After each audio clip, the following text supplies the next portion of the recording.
Next question पूछ रहा है, seventh question, calculate lambda frequency and wave number of light whose period is 2 into 10 की power -10 seconds. Period मतलब क्या? अब देखो जो ये पीरियड है, अगर तुम्हें वैसे ना भी समझ में आए तो ये जो वैल्यू दिया हुआ है सेकेंड्स में दिया हुआ है।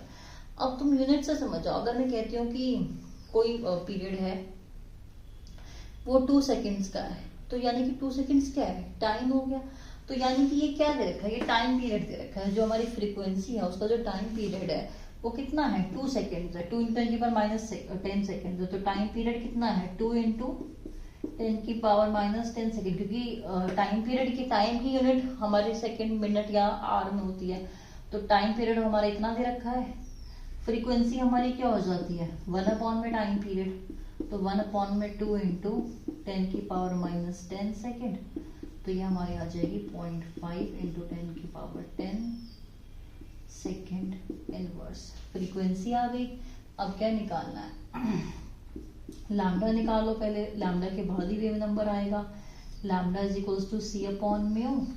सी की वैल्यू होती है 3 इंटू 10 की पावर 8 मीटर पर सेकेंड, और यहाँ पे 0.5 इंटू 10 की पावर 10 सेकेंड इनवर्स।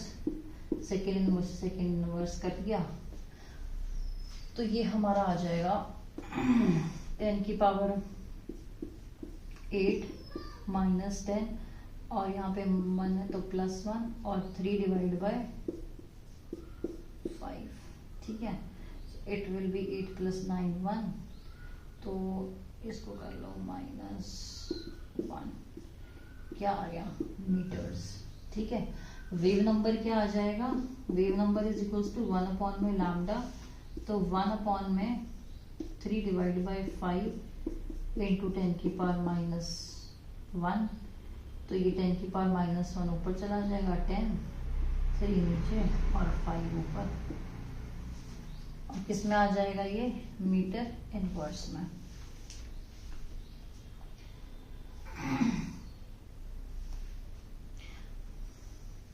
तो ये तो हमारा सॉल्व हो गया, आ गया 6 इंटू 10 की पावर -2 मीटर्स। ठीक है, और ये हमारा सॉल्व हो के आ जाएगा। इसको सॉल्व कर लेना और आंसर मैच कर लेना। आई होप कोई कैलकुलेशन मिस्टेक ना ही हो, फॉर्मूलेज यही लगेंगे। ठीक है, इजी क्वेश्चन। बस इसमें तुम्हें ए पीरियड का ध्यान रखना है, यूनिट से समझ जाना। अगर पीरियड ना लिखा हो, कुछ और लिखा हो, यूनिट से समझ जाना। यानी कि हमें टाइम पीरियड दिया हुआ है। टाइम पीरियड होता है 1 फ्रीक्वेंसी।